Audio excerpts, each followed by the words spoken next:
Hello. I'm making some cookies, so where I left off in my life story. So, we had moved to Harmony.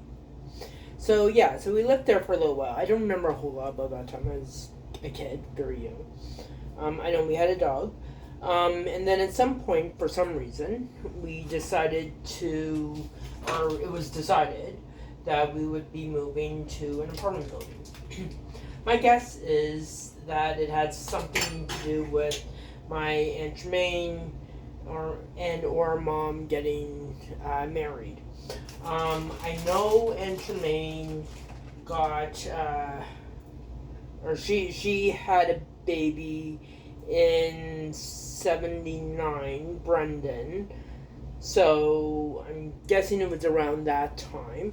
Anyway, we moved to 221 Melvin. So, story goes, we walked down Melvin Avenue, went to some buildings.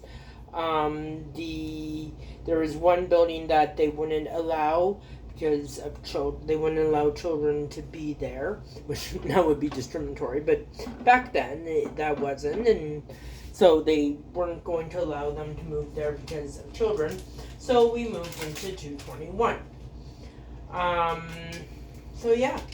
221, myself, my Aunt Jermaine, and my grandparents moved there. My grandfather became a garbage man. I remember as a kid, my mom and grandma, when my grandfather started the job, they showed him the garbage room and was talking to him. I remember my mom and grandma saying, "Don't look at the ground, don't look at the ground." And of course, he looked at the ground, and all I saw was just like a bunch of magazines with women on them. I didn't quite understand what I was looking at.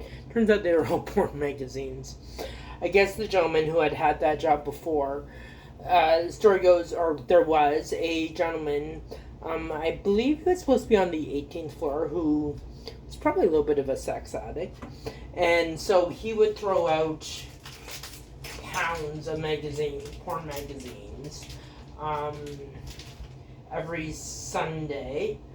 And the garbage man at the time, I think his name was Duff for some reason, he would just keep them all over the ground and be masturbating in the room and all that sort of stuff.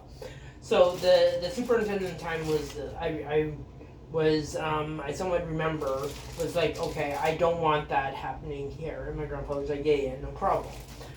He did end up collecting them and taking them up to his apartment. And that became a whole thing, which I'll probably talk about in the teenage years. But yeah, Grandpa was a superintendent in the 221 Melvin. Grandma still worked in restaurants and stuff. She worked downtown, and Mom worked in Johnny's, and and Tremaine worked. Oh no, actually, Mom and Aunt Tremaine both worked at the aquarium at that point. And my mom worked at Shoreline Cellar at some point as well. I think that was after the aquarium, but before Johnny's. I'm not quite sure on that. Anyway, they all lived there and worked there, and that's when we started 221 Melvin.